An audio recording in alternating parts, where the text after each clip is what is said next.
4월 30일 실천신학 성령론 5번째 시간을 갖습니다. 성령이란 거룩하고 신령함의 뜻을 갖고 있다. 성령께서 하시는 일,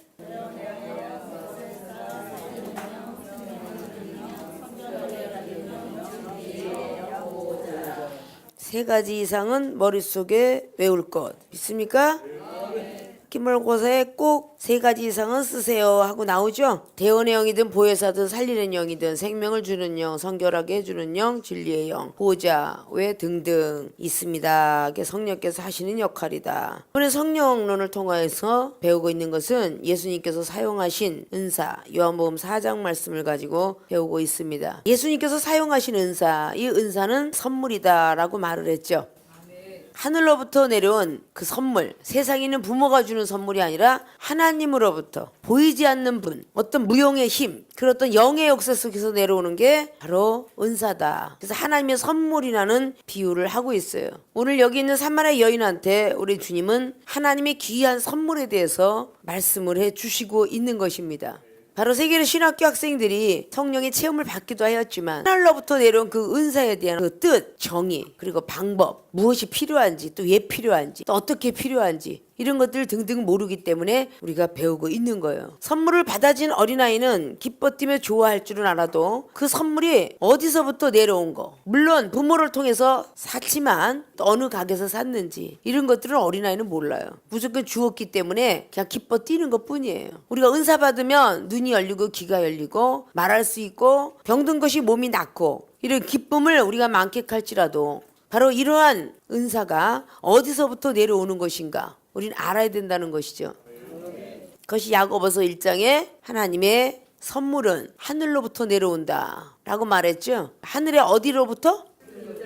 빛들로부터 내려온다. 그가 하늘의 빛의 역사를 통하여서 은사가 내려오는 거예요. 하늘로부터 오는데 빛들로부터 통하여서 우리의 생각에 우리 마음속에 임재하게 된다.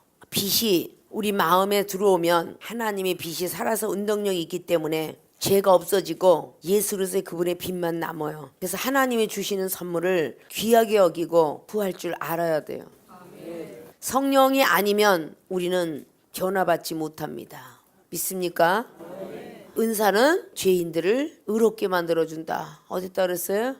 로마서 5장 13절로부터 쫙 내려가서 17절로 간다 그랬죠. 은사는 죄를 범한 사람들을 의롭다 하심의 이름이니라. 그게 하나님의 선물이다. 이거로 성립 은사. 이 은사는 바로 하나님의 은혜라는 뜻을 갖고 있죠. 카리스마라는 그 은혜를 갖고 있어요. 하나님의 은사죠. 은사는 영생으로 인도된다는 로마서 6장 23절 나와 있죠. 전부 하나님의 선물이죠. 자, 은사를 구해야 된다라고 사도 바울 선생님이 로마에 있는 교회들에게 말하죠. 구해야 된다. 왜냐? 독생자 아들 주신 하나님께서 너희들에게 은사를 주시지 않겠느냐라고 말했다고 그랬죠. 로마서 8장 31절 2절.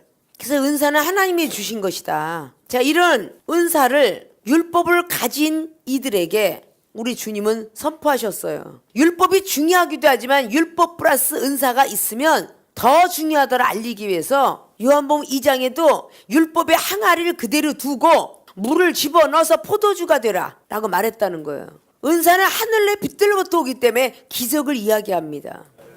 말씀은 기적을 이야기하는 게 아니에요. 그냥 말씀은 죄만 깨닫는 거예요. 66권은 죄만 깨달을 뿐이다 그랬어요. 어디 말씀해요? 로마서 3장 20절 또 히브리서 7장 19절 율법은 아무것도 온전케 할 수 없나니 그랬어요. 자, 율법은 죄가 있는 자에게 필요한 것이지 죄가 없는 자에게 필요가 없다 라고 말했어요. 어느 말씀에? 율법은 죄가 있는 자에게만 필요하대. 디모데 전서 1장에 9절 이하에 자, 율법은 죄가 있는 자들에게만 필요하다. 그러면 어떤 죄 막 나왔죠. 이간질하고 뭐하고 뭐양 이거 죄들이 쫙 나오죠. 이렇게 죄진 자들에게만 필요한 게 율법이야. 자, 그럼 우리 인간사를 다시 한번 돌아보면 이 율법은 죄를 깨닫게 하는 거야. 죄를. 자, 우리가 인간사의 세상 사람들이 현대인으로서 살면서 그들이 도적질하고 그럼 교도소 들어갔다 와. 그러면 이게 죄구나. 교도소 들어갔구나. 사기를 쳤어. 들어갔다 와. 그냥 도장 아무데나 푹 찍었어. 남의 거. 사문서 위조로 들어가 버려. 들어갔다 오니까 죄만 깨닫잖아. 그래 안 그래요? 그래서 그 율법은 죄만 깨닫게 하는 거예요. 죄만. 그런데 그 율법의 항아리, 요한복음 2장에 그 율법은 없어서는 안 된다. 항아리가 없으면 물이 어디다 불 수가 없잖아. 말씀이 없으면 어디다 불 수가 없어, 은사를. 말씀이 있어야 돼, 말씀의 항아리가. 그래야 은사를 부어. 빛도 내려와. 그래서 이 말씀은 굉장히 중요해서 율법의 항아리는 중요하대. 기적은 믿음으로 일어나느니라. 그래서 예수님께서 무조건 믿고 신뢰하고, 믿음은 신뢰라고 그랬죠. 아니요, 의심하지 말고 물을 떠다 보라 그러면 왜 보야 되는데요? 이거 뭐 하려고 보는데요? 이러지 말고 갖다 부어라. 왜? 목적은 이미 나왔잖아요. 포도주. 연회장에 떨어진 포도주. 우리 목적이 이미 나왔잖아요. 그 다음에 방법론을 제시해 주는데 콩나라 판나라 하지 말라는 거야. 연회장에 술이 떨어진 거예요. 술을 만들어야 되는데 다른 사람은 못 만들어. 근데 예수님은 기적을 베푸는 분이라는 것을 알고 있었기 때문에 어머니 마리아가 이야기한 겁니다. 포도주가 떨어졌다. 포도주 만들 수 있는 분은 예수님이라는 사실밖에 몰라. 아무도 몰라. 근데 거기서 마리아가 시험을 딱 넘어갔다 그랬죠. 하나님의 뜻이 아직 아닐진데 내가 무슨 술을 만듭니까? 여자요. 라고 말했을 때 그 소리 속에서 벌써 발견을 하죠. 그래서 하인들한테 전수하죠. 만약에 예수님께서 무슨 말을 너희에게 하든지 그대로 순종하라. 라고 말하잖아요. 그러면 포도주를 만들기 위해서 가고 있는 이 과정은 어떤 방법을 이야기해도 그걸 콩나라 판나라해서는 안 되는 거죠. 자, 음식을 만드는 전문가의 요리사가 말이죠. 그냥 조그만 식당에서 하는 식당집의 요리사하고 호텔에 비싼 호텔에 있는 주방장의 그 요리는요, 하늘과 땅 차이입니다. 그래 안 그래요? 가정에서 일하고 있는 그 엄마가 채를 썰어가지고 무치는데 어떤 사람은 소금에 절였다가 반찬을 하는 경우가 있고, 깍두기 하나 담궈도 그렇죠. 생으로 하나 담궈서 그냥 고춧가루를 버밀어 놨다가 소금으로 해서 간 맞히는 사람이 있고, 소금에 절였다가 물을 조금 빼고 맞히는 사람이 있고, 다양하게 있는데 전문가가 아닌 이상 이걸 왜 이렇게 하냐? 라고 할 수 없다는 거죠. 거기에서 맛들이 틀리니까. 오이지 하나 담궈도 마찬가지예요. 어떤 사람은 그냥 찬물에 갖다 소금에 딱 절여서 오이를 만드는 사람이 있는가 하면 펄펄 끓는 소금물을 갖다가 오이에다가 팍 붓는 사람이 있어요. 마늘장아찌 담궈도 마찬가지예요. 초를 잔뜩 집어넣고 그냥 찬물에다가 삭혀서 만드는 마늘장아찌가 있고, 어떤 사람은 뜨거운 걸로 해서 만드는 장아찌가 있어요. 이걸 왜 이렇게 만듭니까? 그런다면 자기가 전문가라는 거죠. 그래서 예수님께서 하시는 일에 대해서 전혀 반발하지 마라. 그래서 마리아가 하인들에게 무조건 예수님께서 시키는 것은 다 하라. 그리하면 포도주가 나오리라. 그런 거였잖아요. 하인들 보고 물을 길어다 붓되 6항아리 다 채워라 라고 했어요. 그 나머지 하인은 그 항아리에 들어간 물을 그냥 떠다가 연회장한테 갖다 줘라 이거예요. 아니 포도주를 달라고 그러는데, 아니 포도도 없는데 왜 물을 떠다 주라고 그래요? 이렇게 반박하는 사람이 없었어요. 무조건 떠다 줬는데 포도가 그 안에 들어있지 않았지만 연회장이 그걸 마시고 어떻게 이렇게 좋은 술을 내올 수가 있겠느냐. 세상 사람들은 좋은 술을 먼저 내놓고 나쁜 술을 나중에 내놓고는 어떻게 좋은 술을 나중에 나올 수가 있겠느냐 라고 말했다고 그랬죠. 바로 그 포도주의 역사가 새로운 믿음의 기적의 역사다라는 걸 알려주게 하기 위해서, 자, 율법의 사람들은 은혜를 받습니다. 이방인들은 은혜를 못 받습니다. 믿습니까? 우리 주님은 이방인을 구원하러 오셨기 때문에 예수님께서 쓰셨던 방법은 이방인의 구원이었습니다. 말씀을 전하는 것이 율법이죠. 믿는 자들은 어렸을 때 모태신앙자라든지 하나님을 믿었던 쓰러졌던 사람이라든지 이런 사람들은 다 은혜 속에 들어올 수 있겠지만, 이방인들은 말씀은 어지러워서 못 들어옵니다. 이해가 안 돼서 못 들어옵니다. 그래서 믿음의 기적을 우리 주님은 원하셨던 거예요. 그게 바로 비유의 은사고, 여러분들은 다 회사도 거쳤을 테고 첫 번에 들어온 신입사원 보고 교육부터 합니다. 무슨 보험 가르쳐줘야 안 가르쳐줘요? 교육보험은 어린아이가 장성됐을 때 필요한 것이고, 노후대책은 노인네가 됐을 때 필요한 것이고, 암보험은 병 들었을 때 필요한 것이며, 이거 가르쳐야 안 가르쳐요? 가르친 후에 자 이제 나가서 일하세요 이렇게 한다는 거죠. 근데 다른 사람이 힘드니까 가족부터 끌고 오세요. 그래서 가족보험 들죠. 그래서 보험을 들기 시작하죠. 그러면서 베테랑급이 되는 거야. 팀장이 되고 나중에 지구장이 되는 이유는 많은 노하우들이 있는 거 아니야. 근데 우리 기독교인들은 오자마자 예수님 믿으시오. 믿으면 말씀 제대로, 믿으면 제대로 헌금, 이거부터 가리키죠. 자, 그래서 성령의 은사는 교육 의무화 같다. 병역 의무화 같으며 납세 의무화 같다 그랬죠. 이건 지극히 여러분들이 머릿속에 갖고 있어야 될 은사들이에요. 교육 의무는 교육을 당연직으로 받아야 돼요. 성령의 은사를 받으면 당연직으로 이 말씀에 대한 모든 사실들은 들어가면서 배워야 된다는 거죠. 자, 은혜 받았으면 병역 의무 당연히 담당하는 것이고, 그리고 납세 의무 나이가 먹어서 회사를 차리든지 식당을 차리든지 미용실을 차리든지 이런 것들은 다 납세 의무를 해야 됩니다. 안 해서는 안 되잖아요. 그래요, 안 그래요? 우리가 하나님께 은혜를 받아갖고 시험도 다 통과하고 시험을 잘 통과하게 해주셔서 감사함을 척내고, 자, 주정이나 구역이나 일천번제나 11조나 건축이나 선교나 이런 것들은 어느 정도 믿음이 들어가야 내고 싶은 마음이 들겠죠? 무조건 11조 떼먹은 놈 도둑놈 이렇게 가르치면 안 되잖아요.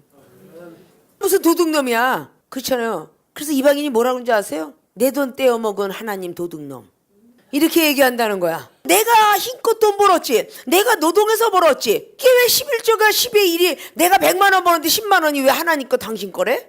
나쁘잖아. 이런 이방인도 있잖아요. 자기가 힘써서 벌었는데. 그 정도의 은혜를 알고 우리의 건강 조상으로부터 창조주가 이렇게 된 걸 알았을 때에 비로소 감사합니다 하면서 감사의 의무를 내는 거잖아. 믿습니까? 죄를 깨달을 수 있다. 나이가 몇 살 돼야 깨달을 수 있을까? 어려서부터 죄를 깨달을까? 그렇지 않잖아요. 어린아이는 죄를 몰라요. 내가 먹고 싶은 거 집에다 먹는다고 그랬잖아요. 엄마 없을 때 몰래 10,000원 빼갔어요. 그게 분명히 도둑질이긴 하다. 우리 엄마 아빠가 빼간 거야. 그죠? 걔가 그 도둑질을 뭔데 그게 하나하나 빼갔던 아이를 제대로 가르치지 않으면 바깥에서도 도적질 하더라. 이렇게 되죠? 부모 걸 도적질한 거니까 교도소는 안 들어가지만 이제 남의 걸 손을 타기 시작하면서부터는 도적질이 되는 거예요. 청소년기에는 부모가 돈을 갚으면 책임을 지는데 20살이 넘어서부터 도적질을 하면 부모가 대신 살아줄 수가 없어요. 자기 죄로 인해서 자기가 교도소 들어가 살아야 돼요. 그래야 나옵니다.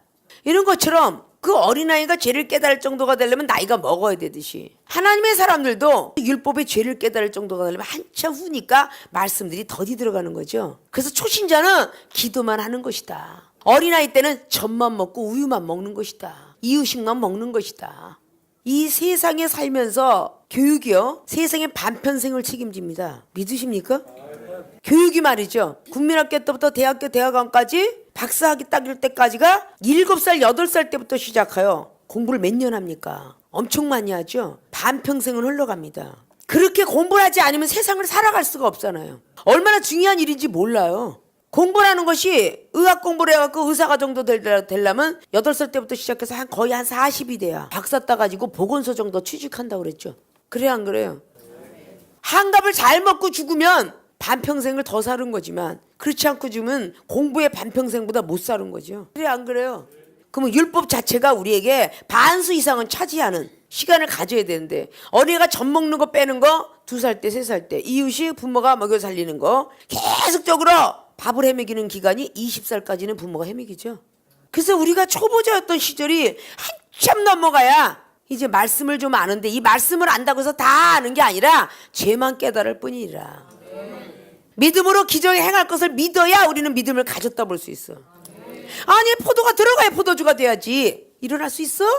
그러면 요한복음 3장에 니고데모가 사람이 뱃속에 들어갔다 태어나야 되는데 어떻게 물과 성령으로 거듭나지? 학적인 거. 오늘 4장을 거쳐놓고 5장에 베데스다 목가로 들어갈 때 38년 된 병자가 등창이 나고 욕창이 났을 텐데 라고 생각하면 기적은 안 일어난다는 거죠. 믿습니까? 사람은 배워야 되는데 어떻게 안 배우고도 저렇게 많이 잘 나가? 요한복음 7장에 15절로 나갔던 예수님의 말씀. 이게 전부 믿음의 기적이죠. 그럼 그 후로 요한복음에 8장에 50도 못해서 막 나가면서 9장에 눈먼 소경이 어떻게 눈을 뜰 수 있어? 이렇게 어떻게 왜 이런 소리가 들어가면 기적은 일으키지 않아요. 믿습니까? 우리 주님은 이러한 역사를 하려고 성령을 받아라 그랬던 거예요. 그리고 잠깐 언급한 게 선한 목자, 싹군 목자. 늑대한테 몰려가는 것도 가만 보고 있어. 근데 늑대가 우리가 보이는 늑대가 있는가 하면 안 보이는 늑대가 있어요. 그걸 보고 영적인 늑대라는데 영적인 늑대는 사단이라 그래. 늑대한테 당연지기로 끌려가면 부모들도 양을 위해서 잡겠죠. 근데 보이지 않는 마귀가 끌고 가는 건 안 보여. 눈에 투시가 안 열리면. 믿습니까? 진짜 선한 목자는 영적 투시가 돼가지고 사단한테 끌려가는 거를 목숨을 던지고 그래도 뽑아줘야 된다는 거지. 그럼 그 후로 요한복음에 11장에 나와 있는 나사로의 사건을 누가 과연 믿겠어요? 썩은 냄새가 펄펄 나는 그 사람이 일어난다는 걸 누가 믿어요? 근데 이걸 믿는 믿음을 보고 우리는 기적이라 그런다는 얘기죠. 이건 율법이 할 수 없는 일이라니까요. 그냥 율법은 깨달을 뿐이야. 연약한 제사장들을 위했다라고 히브리 기자는 7장에 28절은 말해. 이 율법은 연약한 제사장들을 위한 거래. 연약한 제사장들을. 맞잖아요. 성도들에게 이 율법이 필요 없어. 목사들에게나 이 말씀을 잘 전해야 되고 말씀을 이해시켜야 되고 목사들한테 필요한 거 아니요. 성도들은 은혜만 받으면 되잖아. 연약한 제사장들에 필요한 게 율법인이라 그랬어요. 자, 법관이, 대법원장이, 검사가 법을 모르면 어떻게 재판을 하리요? 믿습니까? 법을 알아야 재판을 하는 거야. 변호사법도요, 검사하고 재판장이 어떤 법을, 어떤 죄를, 형벌을 내릴 것이다라고 알고 변호사 노릇하는 겁니다. 그래서 변호사가 다 듣죠. 어떻게 사건이 벌어졌든 서론, 본론, 결론 다 듣고 변호사가 가서 변호하는 거예요. 변호사나 검사나 재판관이 법을 모르고 어떻게 재판을 하겠어요? 알아야 재판을 하죠. 그래서 완벽하게 율법과 율례, 규칙과 법률 이것을 솔로몬이에게 반드시 모세율법을 떠나지 마라. 그렇게 유언을 남기고 다윗이 돌아가셨어요. 열왕기상이 2장에. 솔로몬이가 재판관의 1위가 됐죠. 근데 말씀만 갖고 있었어요? 아니잖아요. 1,000번제를 드렸어요. 1,000번제 드리면서 꿈에 나타난 하나님을 음성을 듣습니다. 그게 은사예요. 그게 성령의 역사고요. 꿈에 나타나서 내가 너에게 무엇 해주기를 원하느냐라고 물었어요. 그랬더니 선악을 분별할 수 있는 지혜를 허락하여 주옵소서. 자, 선하고 악이 보여요? 안 보여요? 안 보이죠? 이거 영으로만 분별을 해야 돼요. 영으로만. 그걸 달라고 그랬더니 꿈에 나타나신 하나님의 사자가 너는 부도 수도 원수 갚는 것도 구하지 않으니 그대로 되리라. 그래서 재판을 아주 현명하게 해내죠. 자, 그게 성령께서 주시는 은사예요. 우리 마음의 십계명을 쫙 빛으로 들어가서 이방인들 보고 십계명 알아? 그럼 모르잖아요. 근데 그 십계명 보면 이 나라의 법하고 똑같잖아요. 이스라엘 법은 아직도 그거 지켜지고 있다 그러죠. 내 이웃을 탐하지 마라. 도둑질이잖아요. 이웃을 거짓 증거하지 마라. 다 있는 거죠. 모든 것들이 십계명 속에 들어가 있는 이스라엘 백성들 그걸 지키게끔 하였다 그 말이에요. 지금 우리가 이 성경에 있는 로고스는 율법이고 이 레마적인 말씀들은 꿈틀거리면서 우리 마음을 우리 생각을 뚫어주는 레마적인 말씀이에요. 그래서 예수로서 그분은 믿으면 기적이 일어나고 모세의 율법을 믿으면 죄를 깨닫게 된다. 구분이 되어 있는 거예요. 민주국가에 살고 있지만 법을 깨닫고 법관이 됐다고 해서 우리 먹여 살리는 건 아니잖아요. 벌어야 먹죠. 차이는 많이 난다는 걸 알아야 돼요. 돈이 생기는 건 우리가 벌어야 돈이 생겨요. 성경 66권의 죄를 깨닫는다고 돈이 생기는 건 아니에요. 우리가 믿음으로 자꾸 행하면 돈이 생겨요. 은사가 생기죠. 믿음이 생겨서 믿음으로 살릴 수가 있어요. 많은 영혼들을. 믿습니까? 그게 은사라는 겁니다. 자, 예수님께서 사용하신 은사에 대해서 전 시간에 배웠던 것 첫째 영혼구원의 목적을 두셨다. 7절에 물을 좀 달라고 하니 당신이 어찌 나에게 물을 달라고 합니까? 아무리 기분 나쁜 소리를 했어도 성령 충만한 우리 예수님은 영혼구원의 목적을 두었기 때문에 신경질을 한번 부리는 것을 보질 못했다. 믿습니까? 우리가 영혼구원의 목적을 두고 있다면 더 영혼을 구원해야 되겠다라고 딱 목적을 두었으면 아무리 화를 나게 만들어도 화를 내서는 안 된다. 먼저 된 사람이 하나님의 사람이 되어야 된다. 믿습니까? 세상에 같이 살다 보니까 부부가 싸움이 잦고 부모와 자식도 너무 이물어오니까 그래서 자꾸 보류 되면서 연장전이 되는 거예요. 진작 참을 걸 후회했을 땐 세월이 많이 갔다는 거죠. 자기의 생각으로 하나님 기도하고 하나님 우리의 자식을 우리의 남편을 우리의 부모를 변하게 해주세요 라고 해서 변하게 해주려고 용서하게 하세요 사랑하게 하세요 라고 기도를 새벽에 했기에 어디 내가 너한테 그런 선물 하나님의 선물을 줘도 되나 안 되나 보자 하고 한번 테스트하기 위해서 갑자기 상대방이 기도했던 그 상대방이 갑자기 미운 짓을 하고 미운 말을 하고 미운 행동을 할 때 우리는 바로 어김없이 쓰러지더라고 말이야. 아, 하나님이 이 시험 테스트를 넘어가면 나에게 그런 능력을 주시려나 보다 라고 했더라면 사흘만 해도 받을 수 있다. 믿습니까? 본인들이 의사가 되니까 선생이 되니까 못 받는 거죠. 우리 주님은 순식간에 유대인의 원수가 되었던 사마리아 여인을 변화시키는 모습을 볼 수가 있어요. 자, 영혼의 목적을 주었기 때문에 힘들고 어려웠던 욕을 참을 수 있었다. 두 번째, 복음을 이해시킨다. 아, 하나님의 선물과 생수를 주는 내가 누군지 몰랐구나. 영적 투실하다 보니까 복음을 이해시켰어요. 내가 갖고 온 것은 기쁜 소식이다. 네가 알고 있는 것은 율법의 예의만 갖추면 죄만 깨닫는 건데 내가 갖고 온 것은 기쁜 소식을 너한테 전하려 한다. 그게 하나님의 선물이며 그것이 생수를 주는 내가 누군지를 아는, 나도 택했고 너도 택했다 하는 걸 알려주기 위해서 호기심 작동을 시켰다고 그랬죠. 복음을 조금 이해시키고 나니까 여인의 움직임이 감동으로 나타났다고 그랬죠. 11절에 12절로 앞자락에 일본의 수수에 물을 좀 달라고 당신이 어찌니까 이놈의 여자가 건방지게라고 한마디만 했더라도 기회는 없었을 것입니다. 끝까지 참고 복음을 이해시켰기 때문에 여인의 움직임이 있었다 그랬죠. 입을 열었다 그 말입니다. 유대인하고는 상종치도 없고 말도 섞지 않은 실어증 환자 같았는데 오늘 예수님하고는 입을 열었어요. 물기를 기릇 없습니다. 두 번째, 운물은 깊어요. 세 번째, 당신이 야곱보다 큽니까? 또 다시 한번 대화를 하는 모습을 볼 수가 있었죠. 세 번째, 영생의 진리를 가르친다. 13절 14절에 다시 목마르지 아니하는 영적 원리를 오늘 주님께서는 변화받은 여인의 움직임 속에 타고 들어갔죠. 그래서 영혼의 진동함의 역사를 받습니다. 그래서 네 번째, 사생활에 접근하게 됩니다. 하나님과 원수된 것부터 풀어줬다는 거예요. 우리가 이제 하나님의 종으로서 걸어가다 보면 상담도 많이 하게 되고 전도도 많이 하게 되며 기도도 해주게 되고 사생활 통해서 같이 대화도 하게 되는데 사업이 안 됐다, 병든 몸이 있었다, 우리가 부부가 갈라졌다, 우리 무엇인가는 막 말씀으로만, 우리 주님은 첩보부터 가리키지 않았어요. 그를 이해하면서 달려들어갔기 때문에 이 여인의 움직임이 있었던 것입니다. 하나님의 선물을 몰랐구나, 생수도 몰랐구나.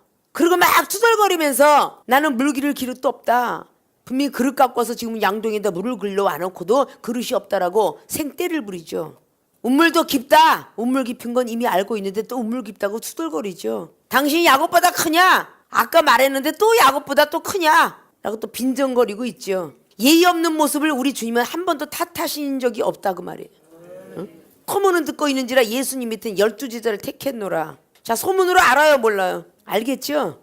그런데도 건방지게 여자는 이스라엘 족보도 잘 오르지도 못했던 그 시절에 여자가 남자한테 했던 그 건방진 행동을 그냥 보고 있었습니다. 그리고 영생의 진리를 가르쳤고 목마르지 않는 물이 있노라 라고 말했을 때 영혼의 진동함 역사가 있을 때에 사생활에 접근을 했다. 사생활에 접근해 들어가면서 남편을 데려와라 라고 꾹 찔렀어요. 남편이 없다 라고 거짓말을 해요. 근데 우리 어디서 넘어가냐? 거짓말하지 마, 내 눈에 보여, 내가 기도해보니까 너 거짓말한다더라 이러고 찌르겠죠. 우리 주님은 먼저 상대방의 의견을 존중했어요. 맞다, 내 말이 맞다 라고 말했죠. 남편이 워낙 다섯이 있었는데 지금 있는 자도 내 남편이 아닌 줄 안다. 근데 우리는 육적인 사람들이라 은사를 가졌음에도 불구하고 촛불에 탁 만나면 웬 사생활이 그렇게 궁금한지 사생활부터 거들러내려고 난리야. 사생활부터 그것부터 막 떠올리게 하는 그런 상담은 없어요.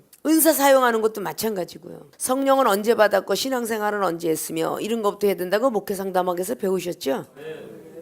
성령의 역사 더 서서히 올라가면서 마지막에 사생활을 접근해 들어가는 친해진다며 친숙해진다며 이야기할 수 있어야 되는데 미리 막 물어본단 말입니다. 사실 물에 빠진 사람이 지푸레기 하나 잡으려고요 몸부림치죠. 막 헤매다가 와 너무 놀라워 세계를 시락해서 이런 말씀 이런 은사 너무 놀랐기 때문에 자기도 모르게 자기의 과거사를 털어놓을 수도 있어요. 우리 가정사 이랬고 내가 이랬고 뭐 수치스러운 것까지도. 그러면 이걸 털어놨을 때에 얼마나 갈급했었을까. 우리 주님께서는 진리를 하나하나 넣어가면서 나중에 물었듯이 우리도 그래야 될진데 사생활을 딱 듣고 와서는 전이가 돼요. 영적인 건 전이가 되면 은혜가 되는데 사생활적인 걸 받아서 전하면요 시험거리가 됩니다. 아십니까? 이 영혼을 구원을 목적을 놓고 있었던 사람이 그 사람한테 잠깐 대화하는 동안에 또 옆에 사람이 궁금해해요. A랑 B라는 사람은 대화인데 또 C라는 사람이 쳐다보면서 저 사람 어디서 왔대? 어디에서 있다고 왔대? 신앙생활은 어느 정도 했대? 아유 저 가정사는 어떻대? 이러고 물으면 거기에 확 단수에 넘어가 버려요. 넘어가 버렸고 이랬대. 아, 저 사람은 둘이가 이혼했대. 그리고 혼자 산대. 하고 애들하고 산다는데 아이고 저렇게 애는 약간 우울증이 걸리고 막 조울증 걸렸대. 이러고 막 이야기하기 시작해요. 그러면 그게 본인을 믿거라고 얘기했는데 그게 다른 데서부터 틀려 나와가지고 F급 있는 데까지 가갖고 좀 친해지면 목사님 어머 자식이 그렇게 우울이 걸리고 조울이 걸리고 몸이 그렇게 좀 아프다면서요. 참 마음이 아프시겠어요. 자기 이렇게 위로한다고 다가간 게 쇼크를 받는 거예요. 나는 아무게 집사님한테밖에 얘기를 안 했는데 어떻게 이게 돌고 돌았을까 라는 것 때문에 영혼군의 목적을 둔 것이 사망의 음침한 글자를 집어넣는 거예요. 여러분이 궁금해야 될 것은 영적인 믿음이에요. 사생활의 접근은요 저절로 시간이 가면 실토합니다.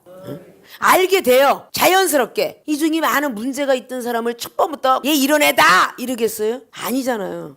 나중에 은혜가 떨어지고 네 입술로 얘기하면 좋겠지만 내가 너를 지목하여 써먹어도 되겠느냐 라고 묻고 상처받지 않게 하면서 이야기를 합니다. 과거에 깡패였든지 병이 있든지 이걸 저 써먹어도 됩니다 라고 그렇게 이야기해요. 우리 여기도 제 신학생이 있어. 나는 굉장히 우울이가 심해가지고 약을 막 십몇 년씩 먹다 보니까 눈에 초점을 잃고 이상한 애가처럼 다리고 다리도 흔들흔들고 다녔어요. 그리고 얼마나 담배도 걸쳐했는지요. 근데 목사님이 저를 영혼 구원할 사람이 그 어떤 사람한테 이야기를 저를 써먹어도 돼요 라고 하는 신학생 앉아있어요. 그럼 이제 언젠가 쓰겠죠. 은사 집회할 때 아무게 쟤는 이런 사람이었더라. 그럼 거기서 우리가 약을 먹고 지금도 막 뽕 맞은 약을 너무 십몇 년을 먹으니까 뽕 맞은 사람들은 눈이 희기리끼리 동태눈이 돼갖고 그러고 돌아다녔어. 지금은 아주 그냥 탱글탱글해. 눈이 반짝반짝해. 누굴까 궁금해하고 쳐다보는 거. 그 더러운 습관이야 그거. 그 더러운 습관은 버려야지. 그 누굴까를 왜 쳐다봐. 그 보는 눈초리가 얼마나 싫어요. 사람들이 자기를 쳐다본다는 자체는 싫다니까? 궁금해하지도 말고 나중에 어느 정도 친해져서 너는 이 사람을 담당해라 그러면 그 사람이 담당하고 꼭 굳이 막 쫓아가서 그런 사람 또 있잖아. 또 그런 것들을 우리 신학생들은 정말 많이 고쳐야 돼. 아십니까? 강대상에서 설교하는 여러분들은 항상 심령을 투시를 하면서 영혼을 바라봐가면서 설교를 하도록 하라라고 얘기했죠. 얘기를 하고 있는데 갑자기 저 영혼이 찌그러졌어. 그럼 그걸 계속하면 안 되잖아, 그지? 빨리 바톤을 바꿔야 되겠지? 근데 다양한 사람이 앉아있기 때문에 다양한 말이 나가다가도 그 사람이 딱 타켓가 걸릴 경우가 있어. 그래서 많은 것들을 여러분이 받아야 영혼들을 다스릴 수가 있어요. 이런 걸 하나하나 빼버려야 돼. 그럼 오늘 이 여인네는 어떤 여인네였을까? 예의도 없고 말을 함부로 툭툭 내뱉는 여인이었을 거야. 같은 저기라도 원수가 됐어도 예의 바른 여자 같으면 왜 저한테 물을 달라고 하시나이까? 라고 해서 얼마나 분이 목구멍까지 차 있는 여자인지 왜 유대인이 나보고 물 달라고 그래요? 당신이 야곱보다 큽니까? 이러고 막 난리가 났다는 거야. 가끔가다 말을 함부로 하는 영혼들이 여러분 주변에도 많이 있잖아. 아주 거머리처럼 붙는 영혼도 있는가 하면 아주 딱따구리처럼 그냥 어디든지 가서 나무를 쪼는 영혼이 있는가 하면 별 영혼이 다 있어요. 자, 그런 것들을 우리는 잘 파악을 해서 뭐 영혼이 저렇게 건방져 말투가 라고 하면 안 된다는 거예요. 아십니까? 남들이 딱 볼 때는 아닌 것 같은데 그래서 외모로 판단치 않으신 하나님 그걸 보라는 거죠.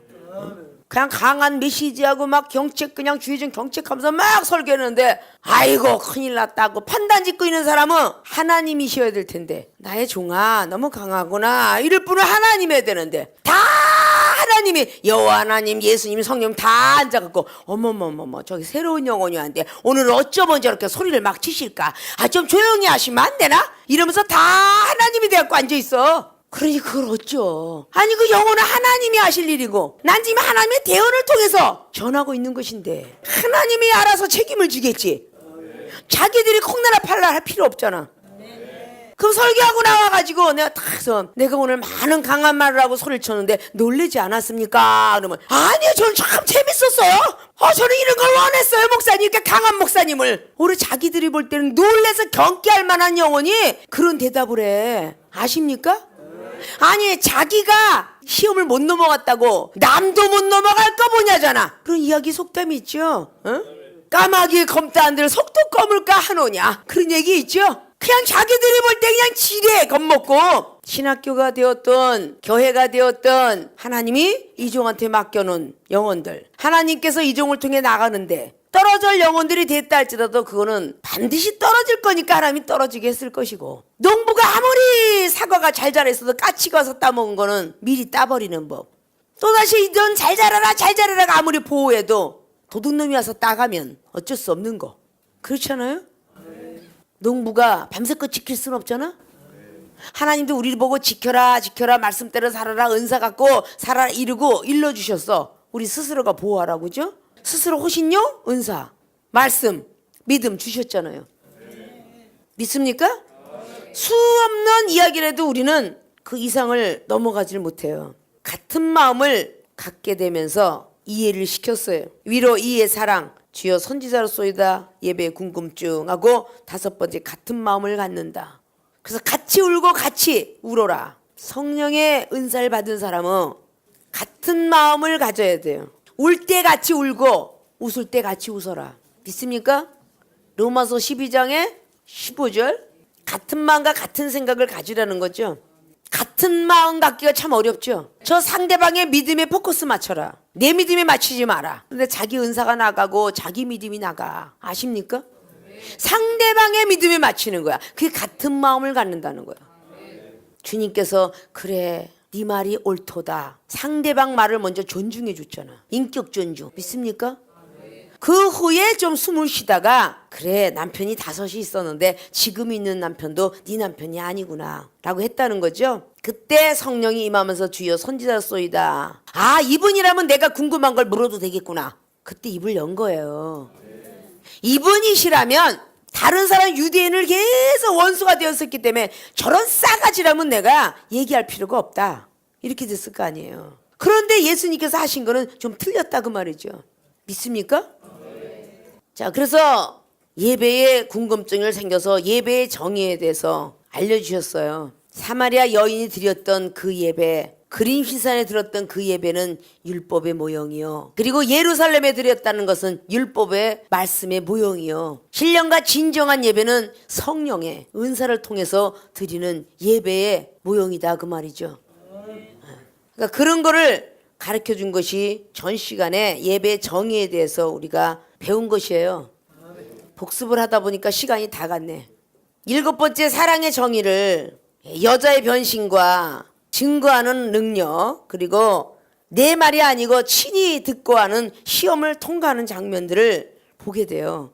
자기가 전도해 놓은 사람이 자기가 필요 없대요. 참 상당히 시험 들겠죠. 이게 사랑의 올바른 뜻인데 진정한 사랑을 갖고 있다라면 죽게 맡길 수 있는 분이 되어야 되겠죠. 믿습니까? 정확하게 다음 시간에 7번의 사랑의 정의에 대해서 배우도록 하겠습니다.